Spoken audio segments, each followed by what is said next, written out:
आपको जो है वो पीटीआई के फंड्स का तो बड़ा बार बार याद आ जाता है, तो पीएमएलएन के फंड्स कहाँ हैं? पीएमएलएन की बैंक अकाउंट्स में आने वाले पैसों की मरियम सफदर बताएं, रसीदें कहाँ पर हैं? ये भवन दास कौन है? ये तस्नीम नाज कौन है जिनका आपको रिकॉर्ड ही नहीं मिल रहा, जो आपके अकाउंटों के अंदर पैसे जमा करवा के चले गए? और बहुत सारे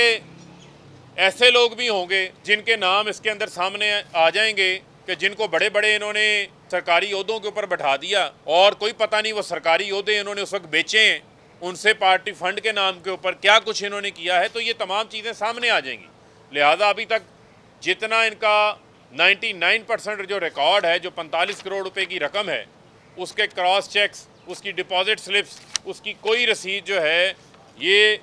आज जो अप्रूवल की कमेटी बनी हुई है उसके सामने फराहम नहीं कर सके। मैं इनको चैलेंज कर रहा हूँ कि अपने रिकॉर्ड को सामने लेकर आएँ, क्योंकि पीटीआई अपना तमाम रिकॉर्ड जमा करवा चुकी, स्क्रूटनी भी करवा चुकी, अप्रूवल भी करवा चुकी, तमाम बैंक स्टेटमेंट्स दी, 40,000 डोनर्स का रिकॉर्ड दिया, लेकिन जो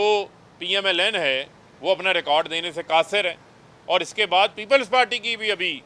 स्क्रूटनी होनी है, उनको भी इसके ऊपर जो है वो हिसाब देना पड़ेगा, लेकिन यहाँ पर जो है वो इनकी जानिब से कोई चीज़ समझ नहीं आ रही। लिहाजा हमने इलेक्शन कमीशन में अपनी दरख्वास्त जमा करवाई है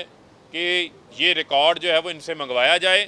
ताकि जो स्क्रूटनी कमेटी का रिकॉर्ड है, जो अप्रूवल कमेटी अपना काम कर रही है, चार्टर्ड अकाउंटेंट और फाइनेंशियल एक्सपर्ट्स उस काम को जो है वो आगे बढ़ा सकें, अदरवाइज़ जो है वो इससे आगे जो है वो नहीं जा सकते। तो लिहाजा हमारी इलेक्शन कमीशन से ये दरख्वास्त है, ये इस्तदा है कि हमारी इस दरख्वास्त के ऊपर जो है वो फौरी